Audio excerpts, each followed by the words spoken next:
In our January issue of Outlook Business magazine, we decided to ask a question that almost everyone feels but very few actually talk about. India is growing fast, corporate profits are rising, the number of billionaires is increasing, and yet every year we hear the same concern. There isn't enough money for healthcare, education, or infrastructure. So we stopped and asked why. Why does taxation in India feel heavy for the working and middle class but far lighter for those at the very top? The question led to our January cover story, Tax the Rich. To understand how the cover came together, why Outlook Business chose to take on such a critical issue, we are going behind the scenes with Neeraj Thakur, editor Outlook Business, and Deep Shikhar Chaudhary, associate editor. Let's get into it.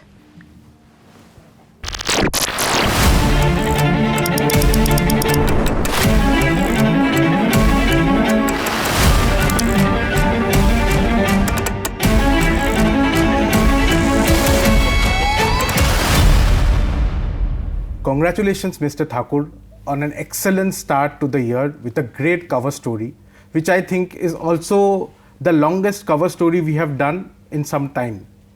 I heard that you and Parth, the writer of this story, have been in discussions about it for the past 2 years. Now that's a long time. Why did it take such a long time to shape this story? Well, Deep, you have been working with us, so you understand that all our cover stories, they take time to come into being. So I always say in my newsroom that our cover stories are like Dornish wine. They age with time, and they actually take a lot of time to come into publishable mode, and as the time passes by, it becomes more and more important for the economy and for the policymakers. You know, I and Parth had gone to Finance Ministry about 2 years ago. I think it was soon after the budget. We met then Finance Secretary T.V. Somanathan, who is now the Cabinet Secretary. And during that interview, some discussion came up that, related to farm income taxation and, why India is just not able to generate enough revenue in the form of taxes, and what is the way out. So that point in time, while coming back to our office, we discussed a lot of things, and then we just thought that this topic needs to be explored. And because India is one of those countries which is emerging and which is fastest growing, but yet our government revenue through taxes as a share of GDP is very low. If I just give you some data, China generates about 26%. India generates, India's government revenue as a percent of GDP is about 20%. China is about 26%, and South Africa, which is, an emerging economy just like ours, but a much smaller economy, theirs is 27%. Even though economists say India is doing well, but the fact of the matter is that India does not have enough money, and unless and until the government explores new avenues to increase its revenue through taxes, it would be very difficult to fund the different sectors which are very important for the growth of Indian economy.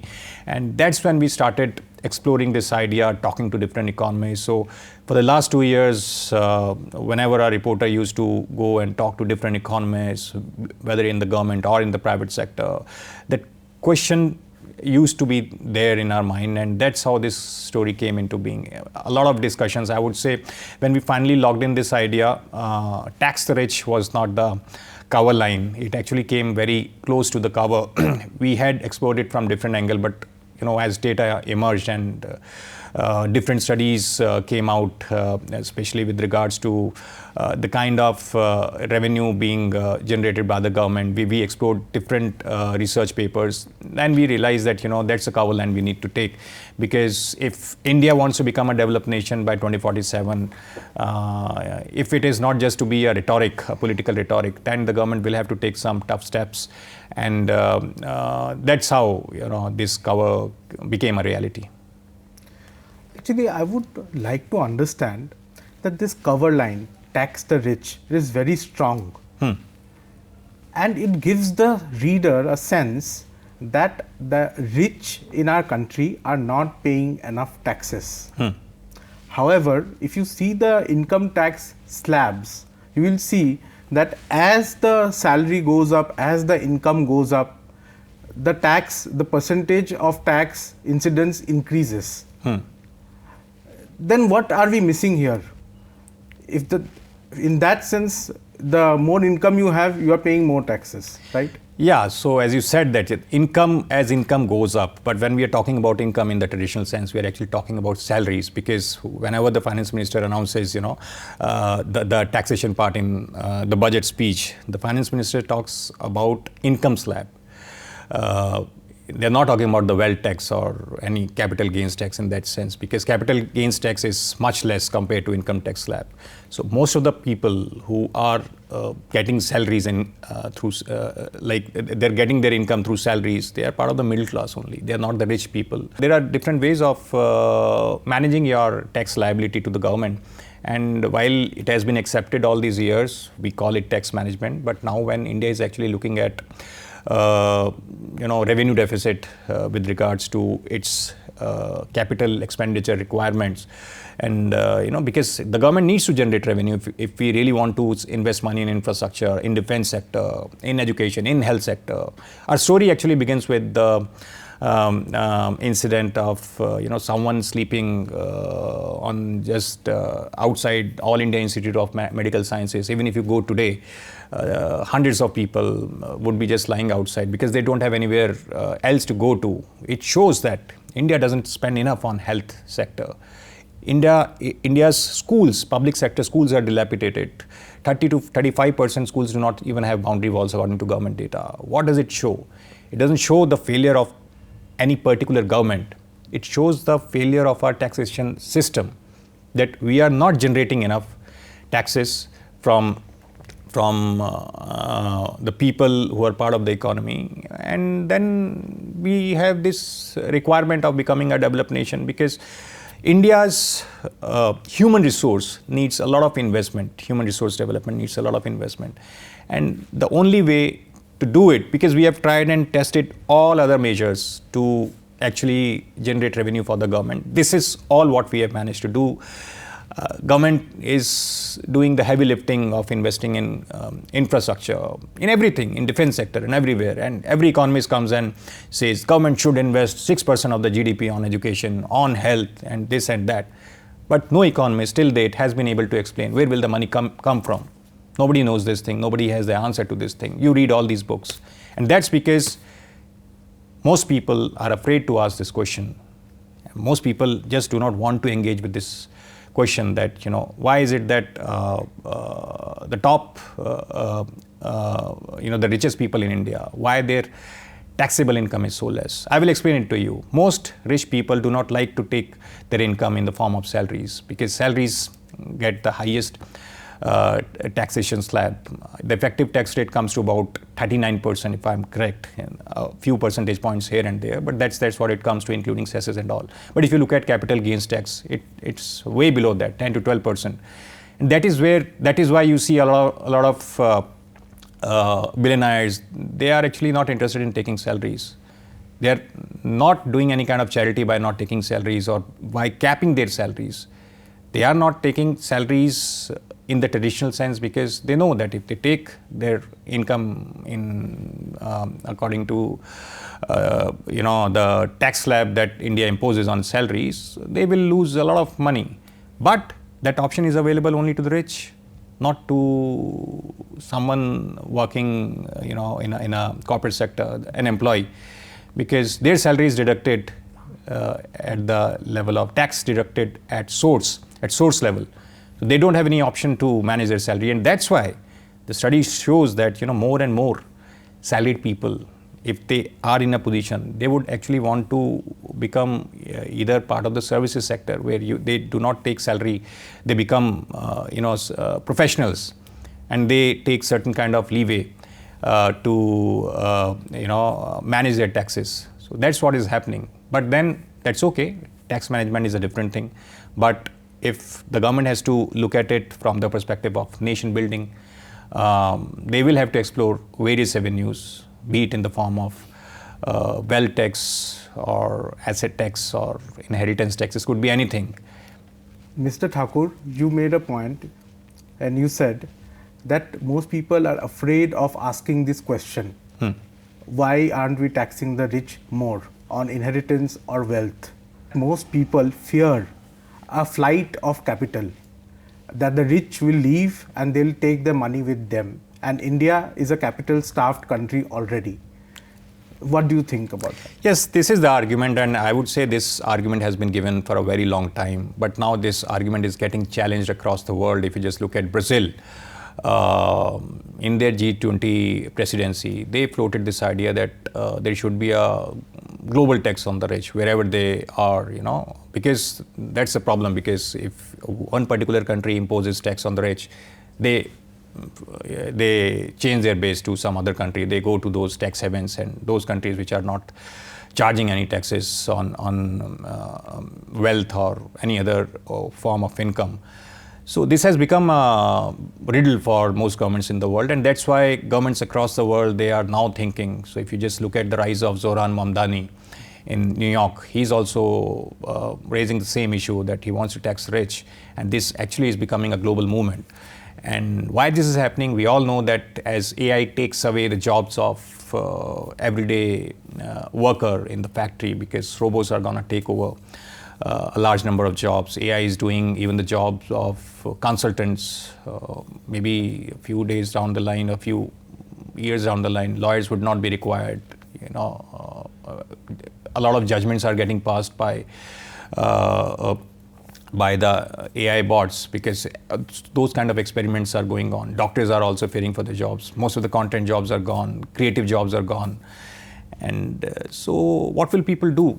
Because people need income to survive. They cannot just survive on the doleouts from the governments across the world, anywhere in the world. So more and more government will be facing this challenge, where they will have to answer this question, that how will those rich people who are using technology to generate more and more profits, to save more and more of their profits by increasing the productivity of their companies, by deploying more robots, by deploying more AI, how will those people who are left out, how would they be compensated? If you remember, just last year in India's economic survey, the government actually explored the idea of imposing robo-tax, because companies are becoming richer, the margins are getting better.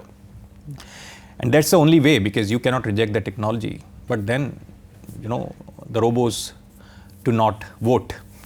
In the interview with Mr. James Robinson, the Nobel laureate in economics in 2024, just as part of this cover story, he said that actually robots don't vote, but those people who will become jobless because of AI, because of technology, and for various other reasons, they will be voting. So if people get restless anywhere in the world, there are movements, there are agitations. So any government will have to find a solution to that. And I'm sure that government of India will also have to look at this possibility, that how do they take care of the increasing demands of infrastructure investment, of social welfare, of defense sector requirements, unless and until the government focuses on increasing its source of revenue, this problem will become bigger and bigger.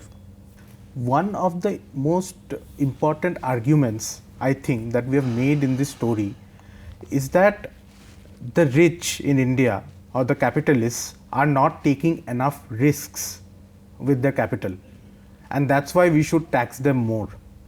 Now, if I were a rich person, let's say I have won a lottery and I've got a lot of money, I've won a lot of money, and then I decide to stop playing the lottery. I just want to preserve my money. What's wrong with that? Why should I be punished for that? See, you are right at the level of an individual. That's your right to choose whether you want to work more in your life or not. But it's up to the government whether they want to give you those resources or not to remain rich.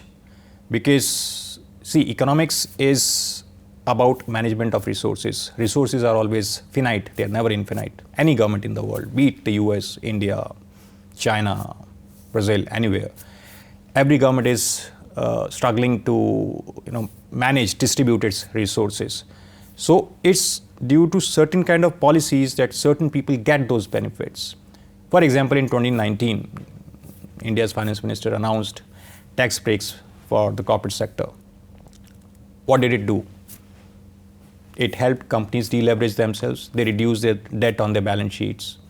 It improved, their financial condition.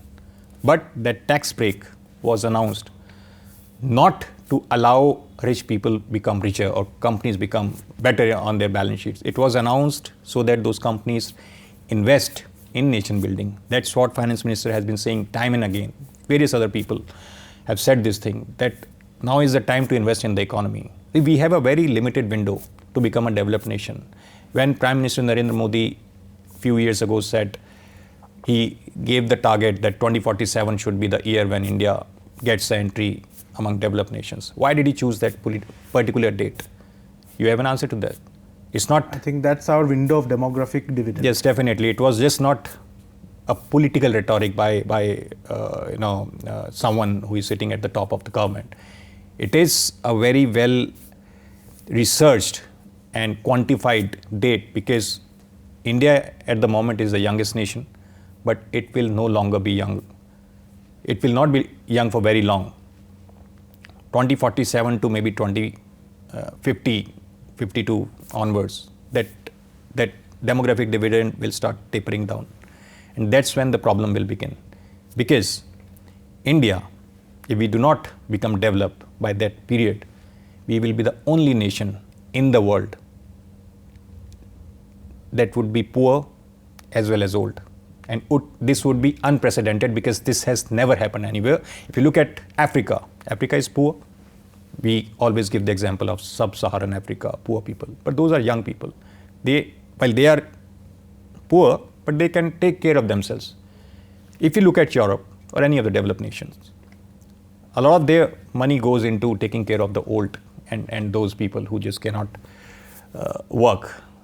But those economies are rich enough to be able to provide those social services, welfare services, healthcare services to those people who are not part of the workforce. That will not be the case in India, because India will not have enough money. The Indian government will not have money to be able to take care of its people. What will happen? We do not know. This situation has never been faced by any other country in the world. As far as I understand, maybe if some researcher is able to just show some example. But see, nations getting old is a modern age phenomena. It was not there in the 20th century or the 19th or the 18th century. It's very modern phenomena. So all the countries are going to grapple with it.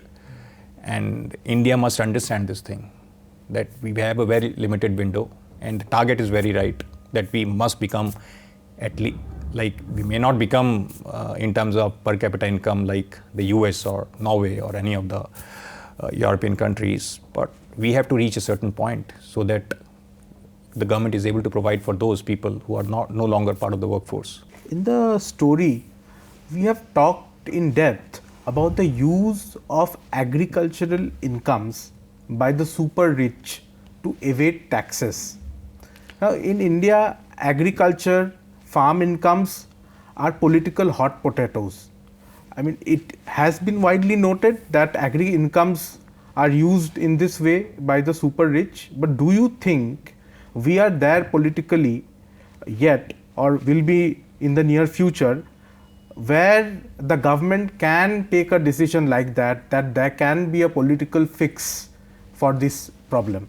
See, yeah, now I remember the discussion that was there with the then Finance Secretary, Mr. T.V. Somanathan, was that, why doesn't Center implement any kind of tax on the farm income, because it is that loophole is actually misused, because not every farmer is poor. And various researchers and various reports in the past have said that India will have to fix this loophole, because this loophole is being used by a lot of, I would not say only the super rich, but even not so super rich, but they are in that higher income bracket. The celebrities, the people, anyone with net worth of upwards of 50 to 100 CR, those kind of people, they can also use this loophole to underreport their annual income, because they just show that they are farmer and they are getting this much income from their farmland, even though their income might be just coming from, it's just a way to just hide your real income.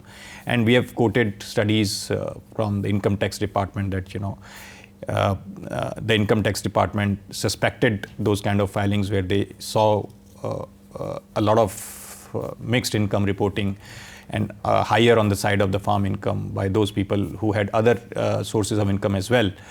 But the government cannot do much because simply, of course, because of India's political economy. We have seen what happened to farm laws when the government wanted to introduce this thing. It faced a lot of political backlash. So that's okay. Government just said that that maybe it's because it is agriculture is a state subject and it's up to the state governments whether they want to do it or not. But the reality is that state governments will also not be able to do this thing because a large number of their legislators, they use the same loophole to manage their incomes. So someone will have to bite the bullet. And when we talk about reforms, the economic reforms, I would say coming up with some sort of a measure to close this loophole in the farm income category is something that the government needs to look at. Maybe by talking to state governments, by bringing, because see, getting GST in the country was also very difficult. Most of the opposition governments, they were just not willing to come on board. But then Finance Minister, Mr. Arun Jaitley, he managed to convince the state governments. I'm sure that exercise needs to begin because state governments are also struggling a lot because at the end of the day, it's state governments that suffer when there is not enough money for them to take care of their infrastructure requirements. But do you think politically it can be done? Because like you said, robots can't vote, but farmers do vote. Right. So, so any kind of reform requires a lot of convincing on the part of the politicians, on the part of the government, on the part of the bureaucrats. First of all, I would say that it's the politicians of India and the bureaucrats of India who need to be convinced about this idea that this loophole must be fixed. We need more taxes because if we do not generate more taxes, India will never have enough money to invest in its economy so that its people, a large number of people out of these 1.5 billion people, they come out of that middle income trap. I'm not even talking about those poor people who get some sort of dole outs just before the elections, a few thousand rupees one-time payment by the government just to make them happy. But every government knows this thing. Any kind of political party that's announcing these kind of measures knows this thing very well. It is not sustainable. All of them are just hoping that this culture of freebies, it gets replaced by something which is more sustainable, something more natural. People do not get happy by getting 8,000 rupees in their account just before elections, 8 or 10,000 rupees, or just by farmers do not get happy by getting a farm loan waiver just before the elections. Their conditions will not improve. But then, any kind of a political statesman will have to convince the people, and that political consensus needs to be built. It's not easy, but then nothing worth celebrating ever was. It came very easily. Governments have to work hard. From 1947 till date, we have taken a lot of difficult steps in our economic journey as a nation. I'm sure this step will also have to be taken. This convincing part will have to be done by the center, by the state governments, because there are a lot of stakeholders, and all these stakeholders will have to talk to each other and convince the masses that that it's not the poorest farmers that you're going to tax. It's perhaps those people who are misusing this loophole that need to be made to pay their dues. the basic premise of our story seems to be that there has to be an expansion of public finances, that the government has to be able to spend more on healthcare and education. India has had a history of mistrust of the government. Lots of scams have happened. Do you think we want to concede that the market can't solve these problems and the government has to ultimately become bigger to solve them? See, I'll give you an example, Deep. Look at Delhi Metro. How many private companies would want to operate Delhi Metro? Because the kind of losses it incurs. The infrastructure always requires some sort of government support. Sometimes it could be to the extent of 75% for poorer states. Sometimes it could be 50%, but no government can actually exit from the role of providing for infrastructure, welfare services. Look at the people who are sleeping outside AIIMS or Safdarjung or in any other state hospital. Why is that happening? Who wants to die in a government hospital without getting even the stretcher to go to the OT? Because we see all these videos every other day. Why do you think people are suffering from that? Because the state governments are just not able to invest enough in the healthcare infrastructure. That's why those people rush to Delhi, which is the country's capital. But even this country's capital does not have enough space to accommodate all of those people. So government will have to spend money on providing all of these services to the people of India. From the time of independence, Nehruvian government, we say that they spent a lot on infrastructure development and all, while they gave certain amount of space to private sector as well, but certain things will never be done by private sector. So 90s onwards, we open up our economy, but that doesn't mean the role of government has changed. Private sector has more room to innovate. Private sector has more room to create new products for the market where the demand exists. But then the infrastructure will always be provided by the government of India. And that is huge. In the last 10 years of the current NDA government, government is spending huge amount of money on building infrastructure, and that's what is carrying the burden of pushing India's GDP growth rate to one of the highest in the world. You take away the government spending and India's GDP will come down drastically. Because the government of India has been able to do this thing, manage resources from different avenues, that's why they are able to spend so much of money on infrastructure. But at the same time, even this is not enough. And so many other sectors have also suffered because we are spending so much of money on infrastructure. So, as I said at the beginning of this talk, economics is about managing resources. It's about taking a particular resource from particular sector and give it to someone who might give you better returns in terms of infrastructure development or welfare of the economy. It's always managing the finite resources. So the resources are finite, and the government cannot give up on the role of welfare of its people. So government will always be required to raise money, and that's why it's very important for the government to figure out ways to increase its size. We have argued in the end of our cover story that in the end size matters. The government size matters because any government which says I will leave everything to free market economy, that country will not grow, especially at our level, and that the people of that country will suffer. And I'm sure no government in India wants to do that. Thank you, Mr. Thakur, for an enlightening conversation and a great cover story to begin the year with. And I hope that the coming 11 cover stories of this year are as good. Definitely. Thank you so definitely. much. Thank you. Thank you for watching this segment. To read the full cover story, check out the Outlook Business Magazine January issue, now available on stands.